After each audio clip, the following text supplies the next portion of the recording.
Hello everyone, আসসালামু আলাইকুম। আজকে আমি আপনাদেরকে দেখাবো কিভাবে আপনারা দেশ এবং দেশের বাইরে থেকে প্রত্যেকটা ব্যক্তি খুব ইজিলি কিভাবে ডিপোজিট করবেন। ওকে, আজকের এই সম্পূর্ণ ভিডিওটা মন দিয়ে দেখবেন। আপনার কখনো ডিপোজিট কখনো ভুল হবে না এবং ডিপোজিটে কখনো ঝামেলা হবে না। ঠিক আছে? দেশে থেকে দেশের বাইরে থেকে প্রত্যেকটা ব্যক্তি ডিপোজিট করতে পারবেন। আপনি অ্যাকাউন্টে ক্লিক করার পরে উপরে দেখবেন অ্যাকাউন্ট লেখা আছে। অ্যাকাউন্ট লেখার পরে উপরে ক্লিক করবেন, দেখবেন ডিপোজিট অপশন আছে। ডিপোজিট অপশনে ক্লিক করার পরে আপনার সামনে এরকম ৩ টা অপশন শো করবে। যেখানে লেখা আছে নগদ, বিকাশ এবং ইউএসডিটি। আপনি যেকোনো মাধ্যমে ডিপোজিট করতে পারবেন। ওকে, আমি নগদ দিয়ে আপনার দেখাচ্ছি। নগদ, বিকাশ ২ টা কিন্তু সেম। আপনি একই সিস্টেমে ডিপোজিট করতে পারবেন। যদি আমি নগদে ক্লিক করি, নগদে ক্লিক করার পরে আমার সামনে এরকম অনেকগুলো অপশন চলে আসবে। ঠিক আছে? আপনি অনেকগুলো অপশনের মধ্যে যেকোনো একটার মধ্যে ক্লিক করে আপনি ডিপোজিটটা করে নিতে পারবেন। যেটা ১ম এ আছে ওইটার মধ্যে আমি ক্লিক করলাম। তারপরে এখানে কি করব? এই যে ডিপোজিট অ্যামাউন্ট এ ক্লিক করবেন। ধরুন আপনি ৫০০ ডিপোজিট করলেন। ওকে?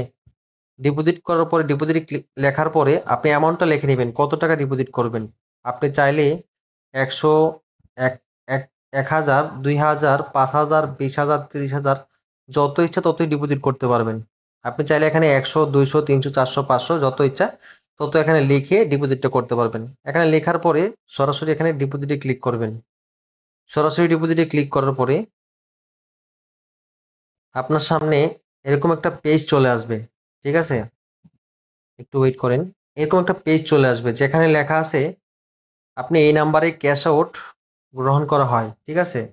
আপনি এই নাম্বারটা কপি করে নিবেন। এই নাম্বারটা কপি করে নেওয়ার পরে আপনি নগদ থেকে ক্যাশ আউট করবেন। এই নাম্বারে ক্যাশ আউট করে একটা ট্রানজ্যাকশন আইডি আসবে। ওই ট্রানজ্যাকশন আইডিটা এখানে বসায় নিবেন। ওকে? ট্রানজ্যাকশন ক্যাশ আউট করার পরে ট্রানজ্যাকশন আইডিটা এখানে বসায় নিবেন। আপনি যদি প্রবাসী হয়ে থাকেন তাহলে কি করবেন? এই নাম্বারটা কপি করে আপনি যাকে দিয়ে ডিপোজিট করাবেন তাকে নাম্বারটা দিয়ে দিবেন। তাকে বলবেন এই নাম্বারে ৳৫০০ ক্যাশ আউট করার জন্য। ক্যাশ আউট করার পরে ওই জায়গা থেকে ট্রানজ্যাকশন একটা আইডি আছে। ঠিক আছে? ট্রানজ্যাকশন আইডিটা ওনাকে বলবেন কপি করে দেওয়ার জন্য। দেওয়ার পরে আপনি এখানে সাবমিট করবেন। এখানে বসাবেন। ট্রানজ্যাকশন বসানোর পরে নিশ্চিত করবেন। আপনার ৫ সেকেন্ডের ভিতরে অ্যাকাউন্টে টাকা এড হয়ে যাবে। ওকে? ধন্যবাদ। আজকের মতন এখানেই ডিপোজিট ভিডিওটা। নগদ, বিকাশ ২ টা কিন্তু সেম সিস্টেম। ওকে?